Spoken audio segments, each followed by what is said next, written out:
In 2026, the four biggest tech giants, Meta, Microsoft, Google, and Amazon, are set to spend a combined over $700 billion on AI infrastructure. To put that into perspective, Nvidia's highest-end consumer GPU costs $3,300 each. With $700 billion, you can buy 212 million of these, enough to fill 1,220 football fields. But just this week, that spending was challenged. Meta, the company that's about to burn $145 billion this year alone building data centers, just announced that they're planning to start selling compute. The moment the news hit, the market reacted. Meta's own stock skyrocketed as much as 9%, adding over $127 billion in market cap in a single day. But the same enthusiasm was not seen for the rest of the market. The semiconductor index fell 6.2%. While other AI compute providers like CoreWeave crashed 14% and Nebius crashed 17%. Same headline, Meta investors are celebrating while the rest of the market is in free fall. So why is Meta selling compute? Did they buy too much? Is this $145 billion bet about to blow up in their faces? Or does their new plan make financial sense? Why did the stock market react the way it did? And what does this mean for the future of the AI rally? These are all the questions we'll try to answer in this video. First, we need to understand Meta's billion-dollar dilemma. Let's look at the numbers. In 2025, Meta spent $72.2 billion on AI infrastructure. Then, in April 2026, they raised their capital expenditure guidance to a staggering $135 billion, almost double. How many GPUs did they buy? Bernstein estimates Meta currently has about 20 gigawatts of compute capacity globally, with another 14 gigawatts coming online in the next few years. We're talking millions of Nvidia chips. Sounds impressive, right? But the problem is, Meta can't use all of it. Large language model, or LLM training, has a fatal flaw. When you're training, 100,000 GPUs run at full throttle for months. But the second training finishes, utilization plummets to 30% to 50%. After that, only inference is left. That's when you and I send prompts into Meta's Llama 4 model. Inference requires far less compute than training. Meta's Llama 4 model is trained. Llama 5 isn't here yet. In that gap, those GPUs are just sitting there, burning electricity, making zero revenue. But the bigger problem Meta has is that Meta can't just stop buying more. They're locked into take-or-pay contracts with CoreWeave and Nebius. 5-year agreements from 2026 to 2030 with committed volumes and roughly $22 billion in deposits and guarantees. One source puts the total contract value at over $48 billion. Effectively, Meta signed a long-term supply agreement, and they can't just walk away because they suddenly don't have use for all the capacity. They pay whether it is being used or not. Even Zuckerberg admitted it. In a recent internal town hall, he dropped a line that made the room go dead silent. The trajectory of the agentic development over at least the last 4 months hasn't really accelerated in the way that we expected. The stock market interpreted this as, we spent hundreds of billions on GPUs, but the AI apps we were banking on aren't arriving fast enough. We've got compute sitting idle, and we're contractually obligated to keep paying for more, which is why Meta's plans to sell compute kind of makes sense for the company. But for other companies in the AI supply chain, it's a whole different story when a customer becomes a competitor. Just months ago, Meta signed a massive $21 billion compute procurement deal with CoreWeave. They also inked a potential $27 billion agreement with Nebius. Combined, that's close to $50 billion in contracts with these two compute providers. And now Meta is turning around and competing with them. CoreWeave and Nebius investors panicked instantly, which was why both stocks crashed on this news. Meta is one of their biggest clients. CoreWeave and Nebius's growth relies heavily on Meta. Right now, both companies are losing millions of dollars according to their financial reports. Without this growth, they just cannot justify their current valuations.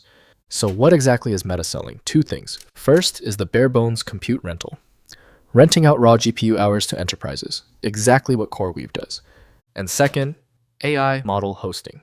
Aggregating Meta's own AI models and others like Claude, GPT, Opus, Gemini into a single platform, and then charging a fee per use. Exactly what AWS Bedrock does. This means Meta just declared war on both traditional cloud giants and data center compute providers.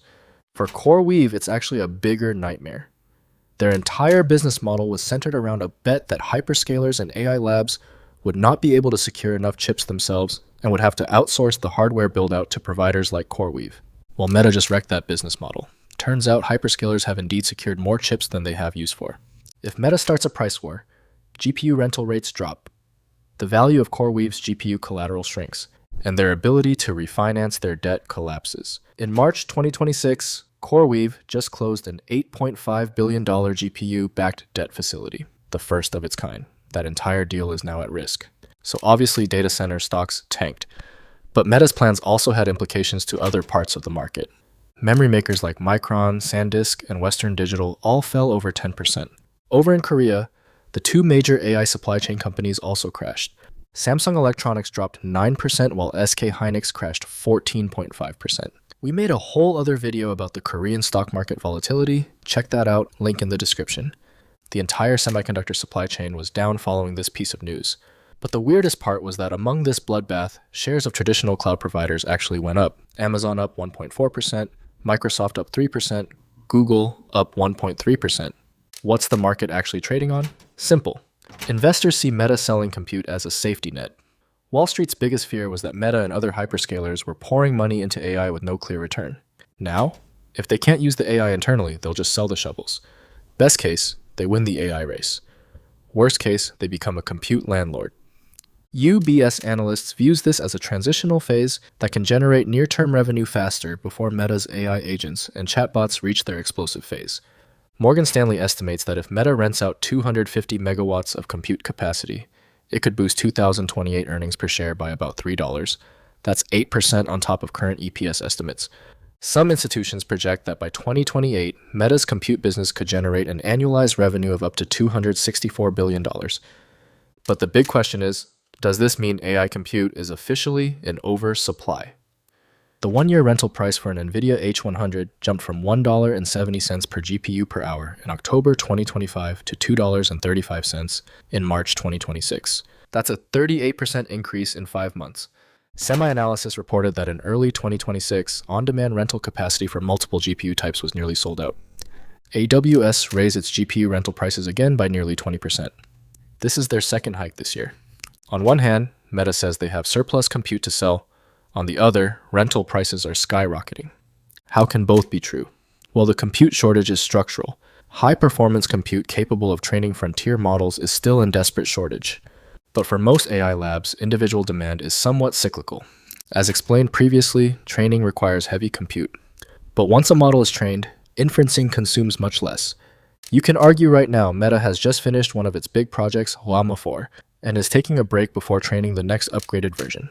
For the broader AI and semiconductor supply chain, the more important thing to keep in mind is Meta selling compute does not mean they are cutting their capital spending. Meta and other hyperscalers are somewhat locked into buying chips or compute capacity for at least the next 2 years in take-or-pay contracts. But what happens after the next 2 years?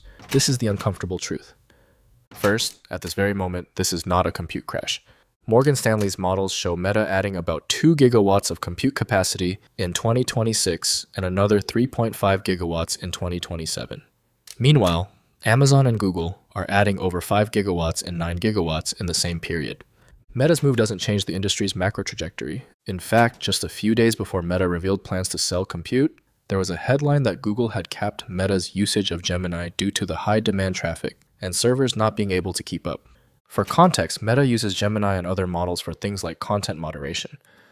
This indeed proves that demand for compute still outpaces supply. Second, this isn't the end of AI investment. It's the maturation of AI infrastructure monetization. AWS, Azure, and Google Cloud all had mature cloud businesses to absorb their AI spend. Meta was the only hyperscaler without one. Now they finally have a monetization path, and for investors, that's actually great news. However, with all this compute capacity build-out that is supposed to happen over the next 2 years, the picture in 2028 might be very different. When supply and demand of compute becomes more balanced, hyperscalers cannot suddenly sell their excess capacity to monetize their AI infrastructure anymore, or at least not at the high GPU hourly rental rates we have currently. Compute is becoming a commodity. AI models will also mature. Incremental intelligence will diminish between newer generations of the model, which means we start questioning whether it is worth it to spend another $100 billion to train the next generation of AI models. Equity markets are forward-looking, while we have revenue and earnings visibility for the next 2 years. Uncertainty is starting to creep into the forecasts after that. That's it for today. If you found this video interesting, support us by giving this video a like, and comment what you think about Meta's plans and what might happen in 2028. Consider subscribing if you're interested in more deep dives like this one. We'll aim to keep breaking down the latest global headlines, so stay tuned. I'll see you in the next one.